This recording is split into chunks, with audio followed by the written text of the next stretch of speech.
Olá, querido, olá, querida, saudações cristãs, eu sou o professor Rony Kozer, estamos aqui na nossa quarta videoaula do nosso curso de Interpretação Bíblica, Hermenêutica EAD, no nosso formato aí de ensino à distância. Quero já de partida aqui convidar você a que se cadastre aqui no nosso canal no YouTube, Repensando o Meu Cristianismo, onde essas videoaulas estão sendo postadas. Quero pedir a você, inclusive, que nos ajude a compartilhar o canal. As videoaulas, como você sabe, elas são privadas, são particulares e só tem acesso realmente os alunos que estão devidamente matriculados no curso.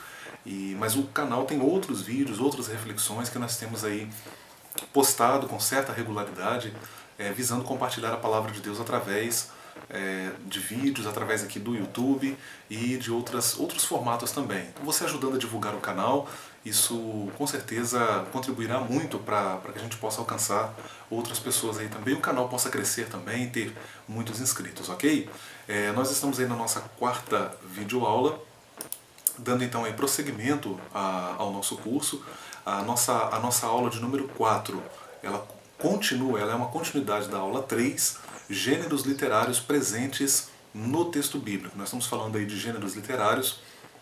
Lembrando que na próxima videoaula, a videoaula de número 5, nessa próxima videoaula nós vamos abordar a questão das figuras de linguagem, assim também como na aula 6. Como nós fizemos com gêneros literários, nós vamos fazer com figuras de linguagem. Nós vamos dedicar 2 videoaulas para figuras de linguagem. Dada a amplitude do assunto, a extensão do assunto e os exemplos, que são muitos também, então nós vamos deixar para dedicar em pelo menos 2 videoaulas, ok? Na presente aula, na atual aula que nós estamos aqui gravando, nós vamos trabalhar então aqui nesse vídeo mais alguns gêneros literários. Eu quero começar falando aí do gênero apocalíptico, né? Esse gênero que está presente no Novo Testamento, está presente também no Antigo Testamento.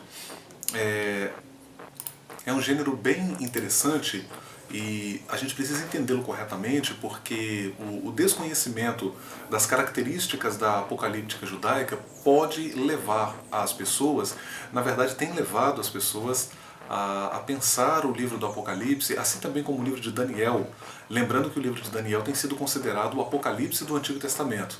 Então esse desconhecimento pode levar as pessoas a interpretar estes livros como livros absurdamente estranhos e muitas pessoas de fato acabam, você até percebe na igreja ainda, né, esse sentimento ainda existe, um sentimento de medo em relação ao livro de Apocalipse e até em relação também ao livro de Daniel.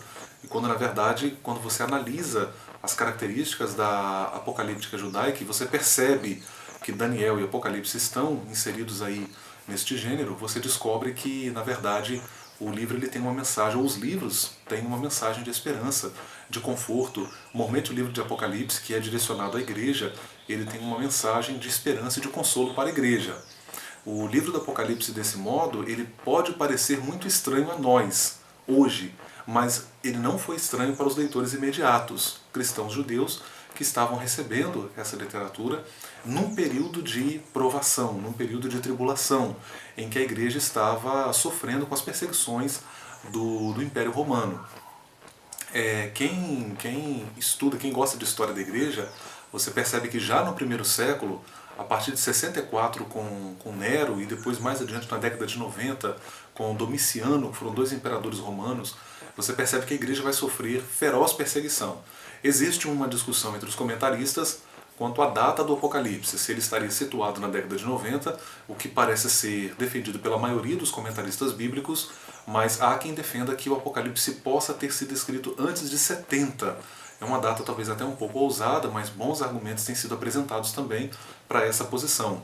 E seja como for, antes de 70 ou mesmo na década de 90, o fato é que a igreja ela estava sob uma feroz perseguição. A igreja sofreu grandes perseguições já nessa segunda metade do primeiro século, e o Apocalipse então ele é escrito para trazer uma mensagem de esperança para a igreja, para aqueles leitores que estavam sofrendo ali as mais diversas tribulações, as mais diversas aflições. Veja que os imperadores tinham por hábito prender os líderes da igreja, como acontece com João, segundo a tradição da igreja, e isso ele reflete também, na verdade, no próprio livro do Apocalipse. Ele foi levado a Patmos, que era uma ilha-prisão, e nessa ilha ele permanece preso, E a ideia do império era, com a prisão dos líderes, era enfraquecer o movimento do cristianismo. O cristianismo vinha crescendo, vinha se expandindo, era visto como uma ameaça ao império, uma vez que o cristianismo não prestava culto ao imperador.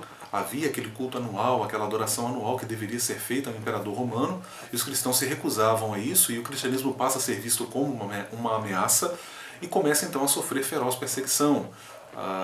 Justamente nesse contexto de provação, João é preso, vai para Patmos, e então ali ele tem as visões do Apocalipse, e muito provavelmente ele escreve o Apocalipse, muito provavelmente quando ele vai para Éfeso, na cidade de Éfeso, que segundo a tradição da igreja é onde ele vai morrer, e ele vai pastorear a igreja ali na cidade de Éfeso, né? Até uma nota importante aqui, a gente costuma pensar na igreja muitas vezes que o Apocalipse foi escrito em Patmos, mas quando João escreve, já no primeiro capítulo, ele vai falar no tempo pretérito. Eu, João, vosso companheiro, na tribulação, tal. Aí ele vai dizer, estava, ele fala no tempo passado, né? Estava na ilha chamada Patmos. É só você olhar lá no primeiro capítulo e você vai ver que ele está falando de eventos passados, ou seja, ele teve as visões, e quando ele escreve, ele está falando de algo que de visões que ele já tinha tido no passado, né? Lá atrás. Então veja, o Apocalipse, então, não é uma mensagem que tem por finalidade trazer medo, muito pelo contrário. Ela revela uma mensagem de esperança para a igreja, uma mensagem de consolo para a igreja, né? Essa literatura apocalíptica, ela começa a florescer já no segundo século antes de Cristo, né? Já no segundo século antes de Cristo você começa a ter o florescimento dessa literatura, e isso vai perdurar até o segundo século depois de Cristo. E você percebe algumas características assim bem interessantes nos apocalipses que foram escritos nesse período. Lembrando, claro, nós estamos falando de um gênero literário, né? Então existem outros apocalipses para além do Apocalipse de João que no Novo Testamento está. Há algumas diferenças fundamentais entre o Apocalipse do Novo Testamento e os demais apocalipses que nós vamos pontuar aqui. Mas, em geral, você tem características da literatura apocalíptica que são percebidas também no Apocalipse de João. Esses livros eles declaram ser a revelação feita por um anjo ou por um mensageiro celestial. E você tem isso também no Apocalipse. Veja que João, o tempo todo, ele está ali sendo assessorado por um ser angelical. No Antigo Testamento, sempre se entendia que Deus estava operando neste mundo. Os autores apocalípticos, no entanto, faziam uma distinção radical entre este mundo e o mundo celestial. A ideia quase que de um paralelo, né, entre a realidade atual e a realidade celestial. Eles entendem que este mundo está caminhando para a desgraça e para a ruína, ao passo que o mundo celestial o substituirá. Ou seja, eles vislumbravam um horizonte adiante, onde tudo culminaria conforme a vontade de Deus, sob o controle de Deus, sob a soberania de Deus. Esses livros eles empregam visões, revelações e também sonhos. A gente vê isso no livro de Daniel, por exemplo, desses escritores apocalípticos. E interessante nesse tipo de literatura é a abundância de imagens, símbolos, e que retratam criaturas que são estranhas, e o uso abundante também de símbolos que são utilizados. É até interessante falar isso aqui, quando você pega alguns livros que de alguma forma procuram colocar imagens para representar as visões do Apocalipse, são imagens assim até bizarras, né, bem surreais. Então você tem isso nos Apocalipses, e você tem isso evidentemente em Daniel e também em João, lá no Apocalipse do Novo Testamento. Essas revelações, elas descreviam o passado como profecias recebidas pelo suposto autor do livro antes dos eventos aludidos, ou seja, aquela prática de descrever o passado como um futuro ainda a se cumprir, né? Na verdade, os autores apocalípticos estavam escrevendo sobre coisas que já haviam acontecido como se fossem ainda acontecer. Então dá essa ideia de previsão, né? É claro que aqui o Apocalipse de João, bem como o livro de Daniel, devem ser colocados, como eu disse a você anteriormente, existem algumas distinções que precisam ser feitas com relação a alguns aspectos, algumas características da literatura apocalíptica, né? Por exemplo, o livro de Daniel ele não cabe nessa descrição que eu acabei de dar, né? Não dá para dizer que tudo que está no livro de Daniel é descrição do passado em termos de eventos futuros, né? Você tem um elemento sobrenatural ali que de fato está descrevendo De fato, você tem a previsão de eventos futuros que haveriam de se cumprir e que estavam além do tempo de Daniel, evidentemente. De modo geral, esses livros estão repletos de figuras de linguagem e referências tiradas do Antigo Testamento. É o caso do Apocalipse de João. Veja que João ele faz alusão, por exemplo, à antiga serpente, ou seja, ele está citando o livro de Gênesis, ele está fazendo uma alusão a Satanás. Perceba que ele recorre, assim como os outros autores do Novo Testamento fazem, João também o faz no Apocalipse. E claro, você tem a presença, inclusive, de seres angelicais, inclusive Miguel, que é citado no livro do Apocalipse, e que aparece citado também no livro de Daniel. Então perceba que há esse paralelo, esse intercurso ali entre o Apocalipse de João, uma literatura neotestamentária, com uma literatura do Antigo Testamento. Uma outra característica bem interessante da literatura apocalíptica é o emprego da pseudonímia, né? Que era aquela coisa de dar à obra a autoria de alguém, atribuir a autoria de uma determinada obra a alguém que fosse importante, que fosse relevante naquele período, naquela época. Se fazia isso para se dar importância ao livro. Assim você vai ter Apocalipse de Abraão, Apocalipse de Pedro e diversas outras obras com nomes de pessoas importantes, tá?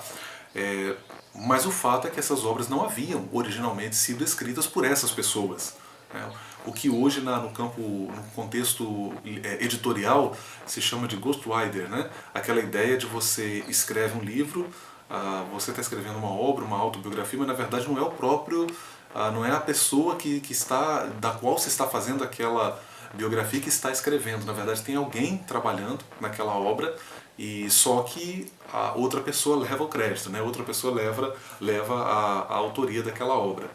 Então veja, no caso do Apocalipse de João, nós não temos isso. João, ele não atribui o Apocalipse a uma pessoa do passado, do Antigo Testamento, muito pelo contrário. Ele vai dizer, e vale a pena que a gente até, nesse momento aqui, vale a pena a gente até se reportar ao texto bíblico, que você percebe ali que João, ele é categórico ao atribuir a autoria, a origem daquelas visões, daquela mensagem, à pessoa do Senhor Jesus. Veja que ele começa dizendo: revelação de Jesus Cristo, que Deus lhe deu para mostrar aos seus servos as coisas que em breve devem acontecer. E que ele, enviando por intermédio do seu anjo, notificou ao seu servo João. Então ele cria uma corrente, né? A mensagem tem origem em Deus, né? Essa mensagem foi dada por Deus a Jesus Cristo. Jesus Cristo envia essa mensagem por intermédio do seu anjo e esse anjo notifica a João. E João, por sua vez, vai escrever as 7 igrejas, as 7 cartas às 7 igrejas da Ásia Menor. Então você tem uma espécie de degraus, né, que vão sendo perpassados até que a mensagem chegue a João. Então João não se apoia na pseudonímia para escrever o livro do Apocalipse. Ele não emprega um pseudônimo, ele deixa bem claro a sua identidade e a origem dessa mensagem. Essa mensagem tem origem em Deus. É interessante também que o livro de Apocalipse ele não deriva a sua autoridade de anjo algum ou mensageiro celeste que tenha falado no passado distante. É um livro autorizado porque é o próprio Cristo vivo quem fala com João no tempo presente. Esse é um aspecto também muito curioso, muito interessante, porque João, na verdade, aqui ele está falando de algo atual, de algo contemporâneo. Você tem o próprio Jesus falando com João ali, transmitindo a João uma mensagem, ok? É uma literatura fantástica que vale a pena ser estudada. Lembrando aí, eu não vou abordar aqui, até porque não está no escopo da literatura, do estudo da literatura apocalíptica, está mais no contexto da análise do livro, né, quando a gente faz análise de livros bíblicos, mas nós temos pelo menos 4 escolas de interpretação do livro do Apocalipse. Nós temos a escola idealista, nós temos a escola historicista, nós temos a escola preterista e nós temos a escola futurista. Então, em geral, as denominações cristãs elas vão se utilizar de uma dessas 4 correntes para interpretar o livro do Apocalipse. Vale até a pena você pesquisar isso também. Mas isso aí a gente geralmente discute na análise do livro ou quando se faz um estudo também de escatologia. Em escatologia, às vezes, também costuma-se abordar também essa questão, ok? Vamos falar um pouco agora, gente, sobre a literatura poética no Antigo Testamento. Este gênero literário também presente aí no Antigo Testamento, e nós, claro, vamos encontrar poesia também no Novo Testamento, embora numa proporção aí menor, mas lembrando que poesia no Antigo Testamento não é uma escola, tá? Não é um ramo de arte literária cultivados por uma elite intelectual. Perceba que poesia é um gênero literário, é uma forma de se escrever, por assim dizer, ok? Trata-se de uma observação textual na qual a repetição, ou seja, você tem a presença de repetição e de ritmo, que se unem para tornar uma passagem duplamente memorável e incisiva. Por exemplo, você vai ter um emprego na literatura poética dos chamados acrósticos alfabéticos. E aí os especialistas vão dizer que uma das finalidades do acróstico alfabético, uma provável finalidade do acróstico, era justamente fazer com que a pessoa memorizasse mais facilmente aquele dado texto que se está lendo, que se está estudando ali. Veja que esse hábito de repetir ele era muito usado pelos cananeus. O ritmo, por sua vez, se caracteriza por versos com tônicas acentuadas e a inserção de 3 a 4 sílabas atônicas entre as tônicas. Você tem um uso muito frequente na literatura poética dos chamados paralelismos. O que é o paralelismo na literatura poética? Quando a gente fala de paralelo, o que vem à sua mente é algo que está ao lado de algo, né? Ou seja, duas coisas lado a lado ali. Pense, por exemplo, numa linha férrea. Você tem dois trilhos que vão em paralelo. Eles não se tocam, mas eles estão ali lado a lado. Então a ideia de paralelismo é justamente essa. Você tem no caso da literatura poética, você tem dois conceitos, duas ideias que aparecem no mesmo verso ali, lado a lado. E aí você tem tipos de paralelismos.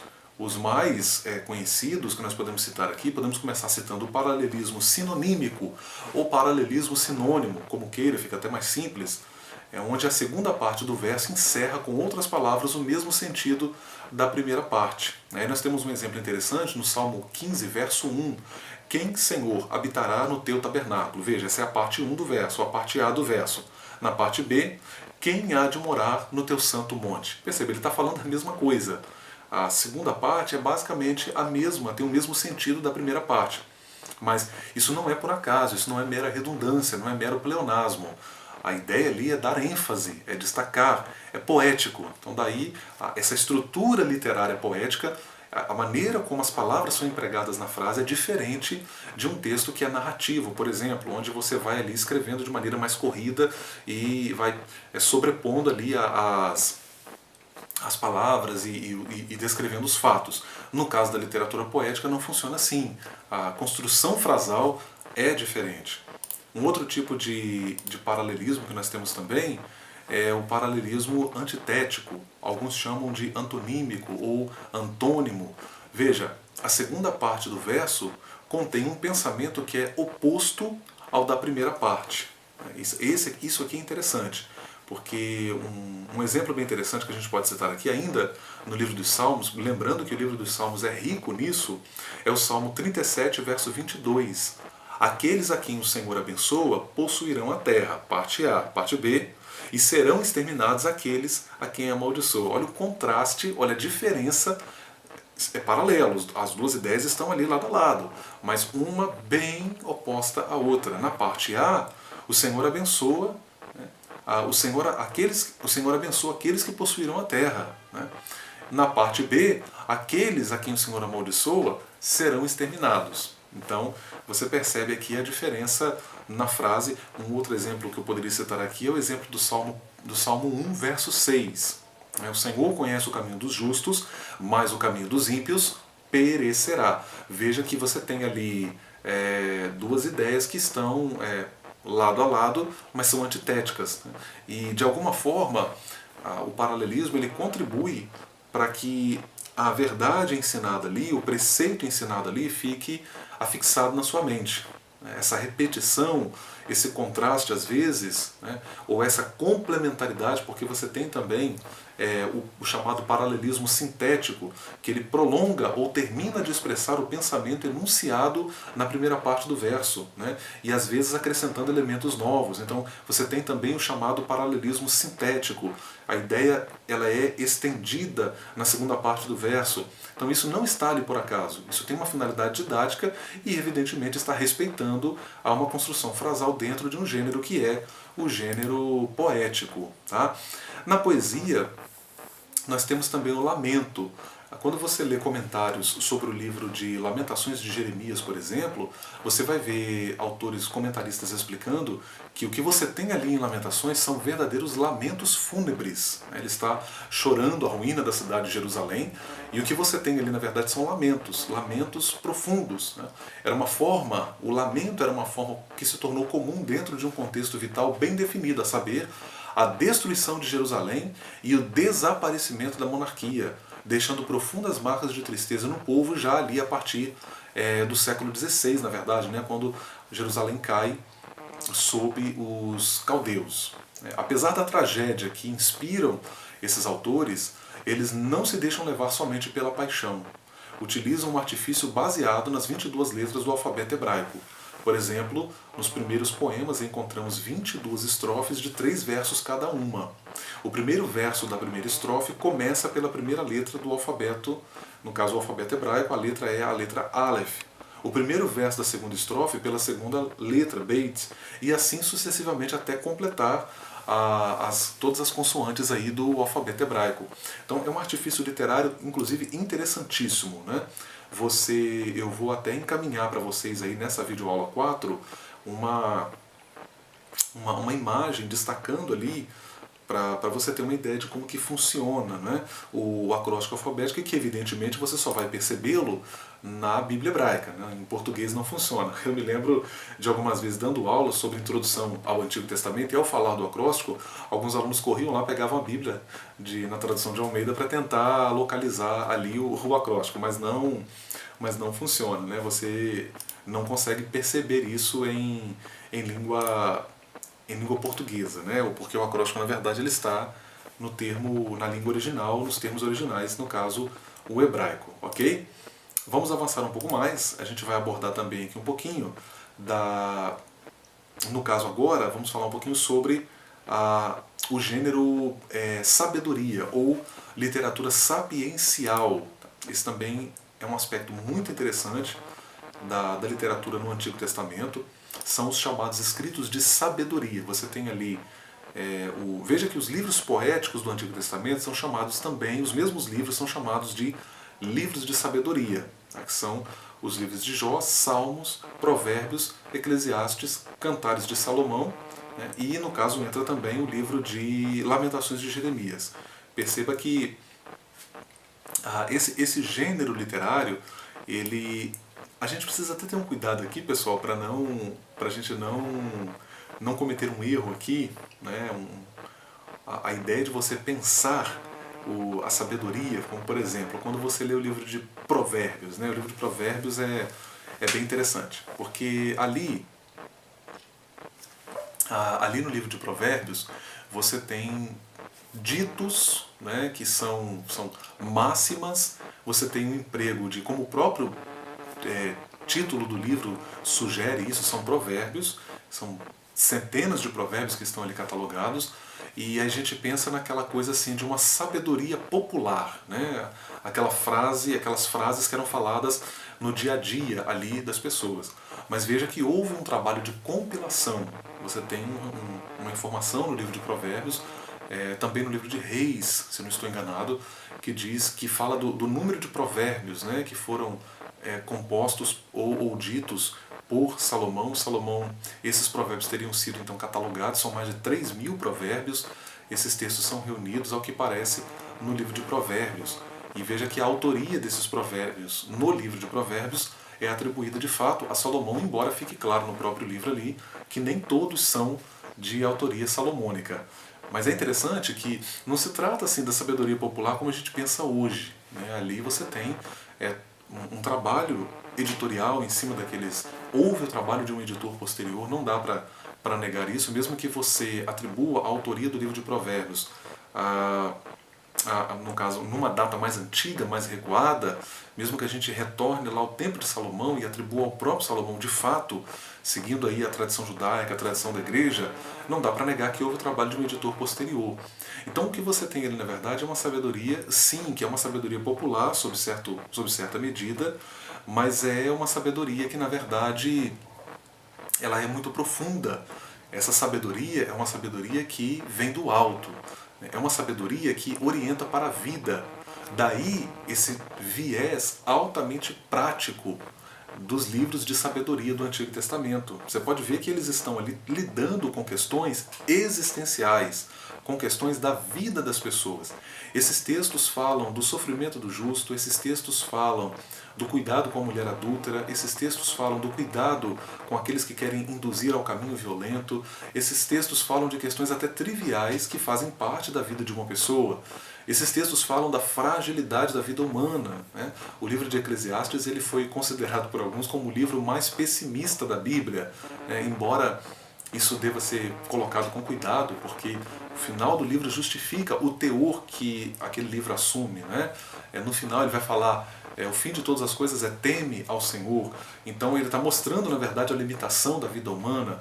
E são textos que, até alguns momentos, como no caso de Eclesiastes, também você vai ver isso em Provérbios, são textos que, em alguns momentos, eles são até nus e cru. Né? São textos que são bem incisivos, bem diretos, mas a finalidade deles é tocar realmente a concretude da vida das pessoas. Né? Essa sabedoria que está presente nesses livros, ela tem origem você percebe que os autores procuram demonstrar que essa sabedoria ela tem origem, primeiro, em Deus. Essa sabedoria vem de Deus. E Deus dá essa sabedoria a homens sábios. E esses sábios, por sua vez, compartilham essa sabedoria. Mas uma coisa precisa ser realçada aqui. Não dá para negar que você tem influxos do pensamento, da sabedoria também de outros povos que estão às margens de Israel, e de alguma forma isso foi catalogado e inserido também nos livros ou nos provérbios que nós temos nos livros de sabedoria. Okay? Então não dá para negar que houve um diálogo ali com a sabedoria de outros povos que estão ao redor do povo judeu, que vai nos legar esses livros de sabedoria. Tá? Ao que parece, esses textos eles são inseridos, são adaptados ali no contexto dos livros bíblicos, e você percebe então esse intercurso ali, até porque o Oriente Médio, de fato, você percebe um diálogo ali entre as nações. A Bíblia vai dizer que Salomão, por exemplo, ele inevitavelmente ele tem contato com outros povos. E de alguma forma, e pessoas e autoridades de outras nações também vêm a Israel para ouvir da sabedoria de Salomão, como no caso da rainha de Sabá, e a fama dele se tornou grande entre as nações. Então, já o próprio Antigo Testamento já mostra que houve um diálogo ali entre os povos. Então, os livros de sabedoria, eles são vitais, são livros cujos preceitos, vários deles, são repetidos também no Novo Testamento. No Novo Testamento você vai encontrar a presença de ditos que estão ali, você tem a repetição de orações, salmos, inclusive na boca de Jesus. Né? Inclusive na boca de Jesus no seu momento de maior angústia. Então você percebe a reprodução desses textos ali também no Novo Testamento. Ok? Pessoal, nós estamos encerrando por aqui. Essa é a nossa quarta videoaula. A gente prossegue aí na próxima videoaula, já na nossa quinta videoaula, falando então sobre figuras de linguagem presentes na Bíblia. Ok? Havendo dúvidas, nos contate lá pelo e-mail ou via WhatsApp, e a gente vai procurando dar aí a melhor atenção possível a você para sanar dúvidas e lhe ajudar nesse processo de aprendizagem dos conteúdos que nós temos compartilhado com vocês aqui, ok? Deus abençoe sua vida, um forte abraço aí.